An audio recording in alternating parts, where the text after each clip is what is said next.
రాబోయే ఎన్నికల్లో టీడీపీ ప్రభుత్వంతో ఆంధ్ర రాష్ట్రాన్ని మారుద్దామని చంద్రబాబు నాయుడు ఆధ్వర్యంలో అభివృద్ధి వైపు నడిపిద్దామని మంత్రాలయం టీడీపీ ఇన్ఛార్జి పాలకుర్తి తిక్కారెడ్డి అన్నారు.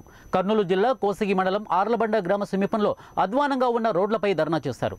ఈ సందర్భంగా వారు మాట్లాడుతూ వైసీపీ ప్రభుత్వం ఆంధ్ర రాష్ట్ర అభివృద్ధిని మరచి ఆడుదాం ఆంధ్ర అంటూ ఆంధ్ర రాష్ట్ర ప్రజలను మభ్యపెడుతున్నారని మండిపడ్డారు.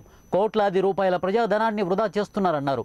టీడీపీ ప్రభుత్వంలో హాల్వీ దగ్గర ఉన్న ఎస్ఎస్ ట్యాంక్ను ఏర్పాటు చేశామని, అయితే ప్రస్తుత వైసీపీ ప్రభుత్వంలో ఆ ట్యాంకు నుంచి 9 గ్రామాలకు నీరు సరఫరా చేసేందుకు మోటార్ సైతం బిగించలేదని చెప్పారు. ఇక వ్యవసాయానికి నీరు ఎలాగో ఇవ్వలేదని, కనీసం త్రాగడానికైనా నీళ్లు ఇవ్వాలని అన్నారు. 3 సార్లు గెలిచిన ఎమ్మెల్యే బాలానాగిరెడ్డి నియోజకవర్గ అభివృద్ధి మరిచారని అన్నారు. గుంతలమయమైన రోడ్లు, కంకర తేలిన రోడ్లతో జనాలు తీవ్ర ఇబ్బందులు పడుతున్నారని వారు మండిపడ్డారు.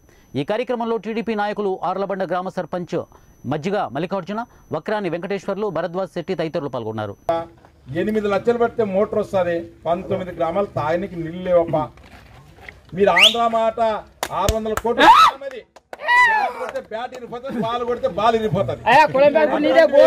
ఈ రోజు నా పరిస్థితి, తాగడానికి నీళ్ళు ఇవ్వండి, వ్యవసాయానికి నీళ్ళు ఇవ్వండి. నాకు కనిపిస్తే తుంగభద్ర నది కనిపిస్తుంది, ఇక్కడ మాకు ఐడియా స్కీములు ఇవ్వండి. చంద్రబాబు నాయుడు శాంక్షన్ చేసినట్టు చేయండి. మీ మొక్కలకు మీరు ఎట్లా ఇవ్వలేరని చెప్పి మేము అడుగుతాము. ఇంత మంచి రోడ్డు ఇది, బ్రిటిషర్స్ కాలంలో వేసినటువంటి రోడ్డు ఇది, ఎప్పుడు మనం వేసింది కాదు ఇది.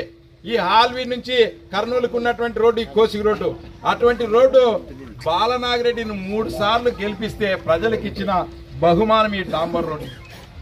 మరి కాబట్టి ప్రజలందరూ కూడా తెలుసుకోవాలా, ఇంత మనం చేసినాం కాబట్టి ఇంకొక 3 నెలల్లో మనము మారుతాం ఆంధ్ర, ఏమి మార్చుదాం ఆంధ్ర అనే నిదానంతో మేము ముందుకు పోతాం.